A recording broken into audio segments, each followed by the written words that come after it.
Umaga mga kalpados, bali pinasyal ko na naman si Repam. Dumaan lang ako rito. May ipapakita lang siyang unit na imported daw galing EU. Nabili ng Pinoy, tapos nasira, pinagawa, na-stock. Kaya yun, hanggang ngayon di pa nagawa. Ganda palang tambayan dito, oh. Tahimik, katabi ng ilog.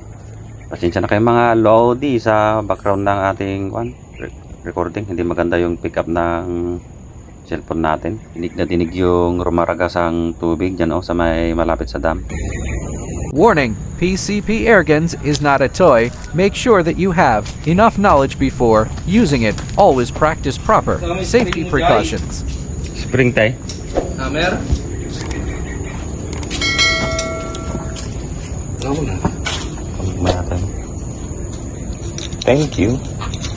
Ito yung trigger mechanism na gagamitin natin sa project natin sa bahay, mga idol. At ito na nga mga idol, yung Gamo Chakal. Ang originality nito is pin eh. Ito ang maganda. M3 tactical hammer type. Yun, oh. Wala na pala tong idol, wala na yung pagka-originality nitong Gamo Chakal. Ginawa ng camouflage. Pininturahan na lang. Spray paint lang yung nagdala. Try nating baklasin mga idol kung kaya ng powers natin, kung ano yung mga sira niya. Mapapagkasan natin yun. Bolt type.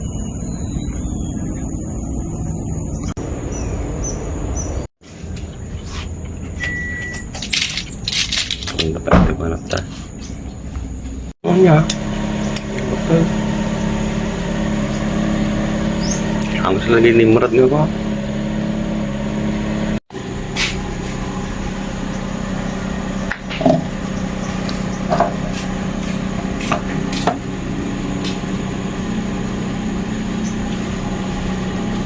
Ikat na di po. SMM.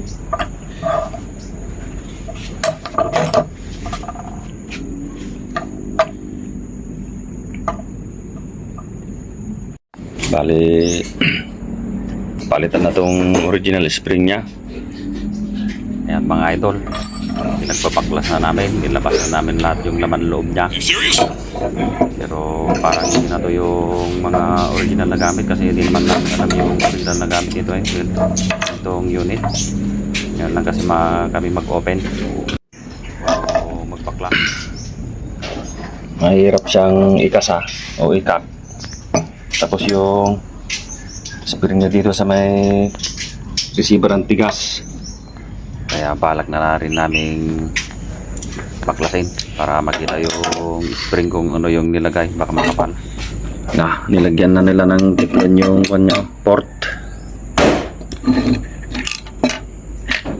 Sira-sira na yung ma-o-ring.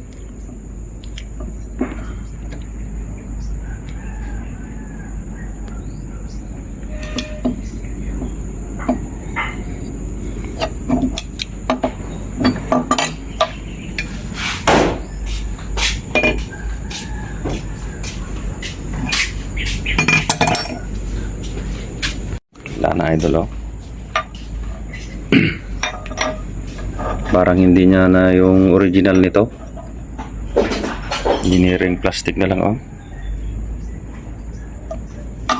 Ganito pala yung loob ng Gamo Chakal. Parang sa may foot pump.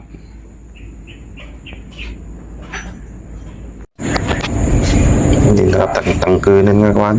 Sila ko matipayo nga. Ato sa lay kabel tanay. Matipayo. Kita ito yan.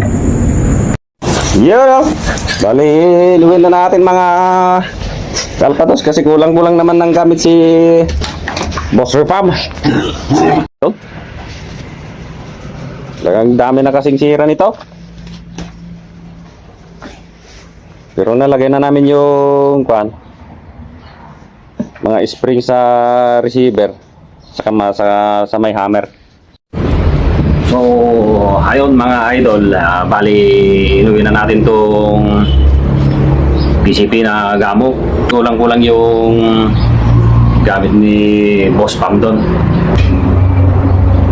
Yung gamo,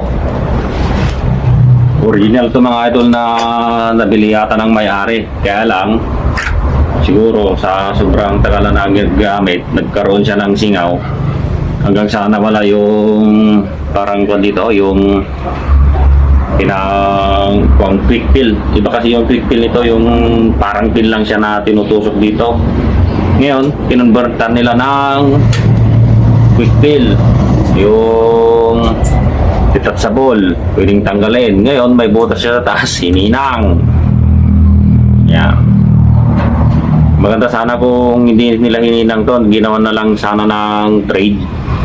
Kasi pag hinang kasi, hindi naman ito yung tawag doon, yung mga foot pump, yung kakunon-kunon mo para makarga ng hangin. Kasi ito, pag gamitan mo ito ng pressurized na hangin, talagang tutuklak to. Sigurado may singaw ito mga idol. Bali, binuksan na namin kanina ni Boss Pam doon. Daming sira. Parang mahirap remedyohan na to. Pero try pa rin natin. Kasi kawawa naman yung may-ari. Fiber plastic itong ganito mga idol. Kasi original to na galing Spain. Galing Spain itong Gaho Chakal. Pero ang nakalagay dito, EU.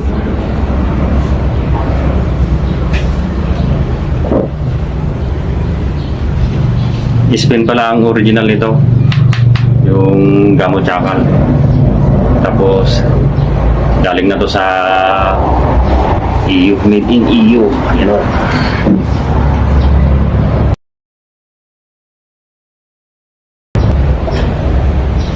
Taklasin natin mga idol. Unang baklasin natin, tanggalin natin yung pair of Allen bolt.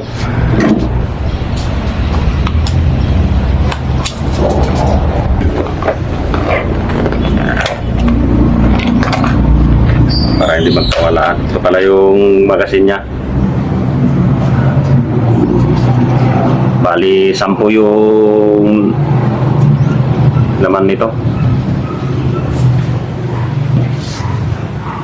10 10 sangapulaw 10. Pwede na natin tanggalin to.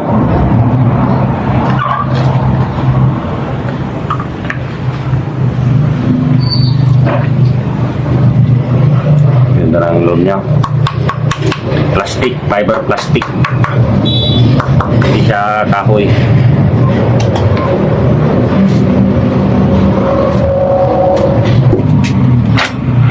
And then, to remove the receiver, we must remove the pair of Allen wrench here. Hindi na pala Allen wrench. Naging screw na pala. Where is my screw? Yan o. Iba talaga ang Pinoy, madiskarte. Pag walang Allen wrench, ginagawang screw. At yung isa, missing, loss, natalo, ay stay, loss. Ang English pala ng natalo loss. Iba yung loss na nawala. Sorry. Yeah. You must remove the Allen wrench that converted this screw.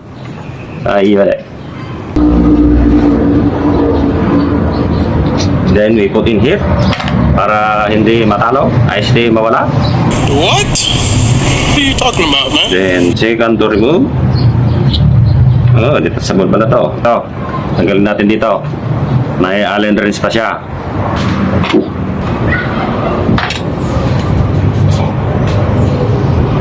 Yun.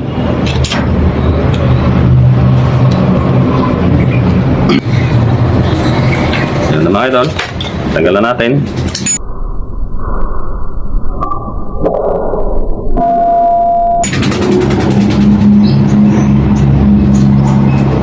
Airport, hindi airport. Stop it. Get some help.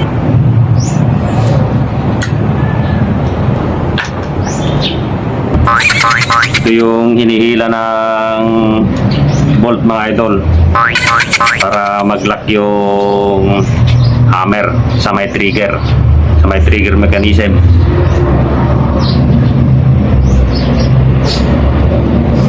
Bali, natanggal na natin yung mga lock ng pan. Pwede na rin tanggalin tong trigger mechanism nya.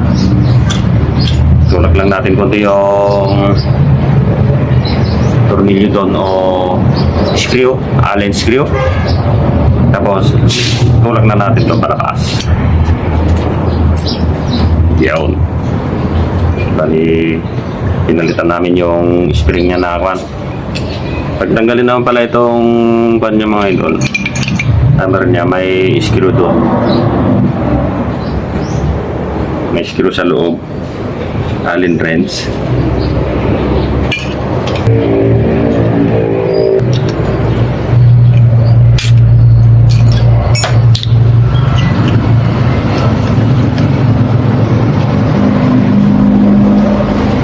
Tapos, ayun o, allen screw. Tapos, hugutin lang natin. Ito yung hinahatak ng dito naman siya naglalak mga idol. Dito naman siya naglalak sa may trigger. Yan. Yan mga idol. Hinahatak ng bolt sa taas.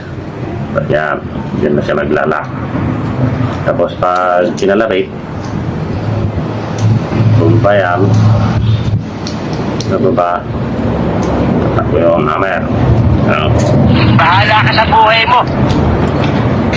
Ganda ng hammer ito mga idol, oh. Parang pin. Parang may firing pin siya. Ito yung pupukpok sa sa may valve pin. Poing! Poing!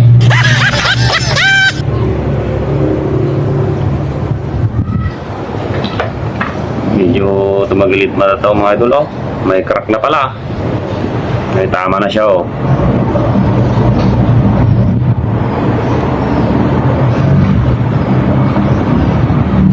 Tama na. Oh, hanggang dito lang mga idol yung video natin na to. Bali, abang-abang na lang po sa continuation kasi medyo mahaba-haba na po. Salamat po sa panonood at sa suporta nyo mga idol. God bless po.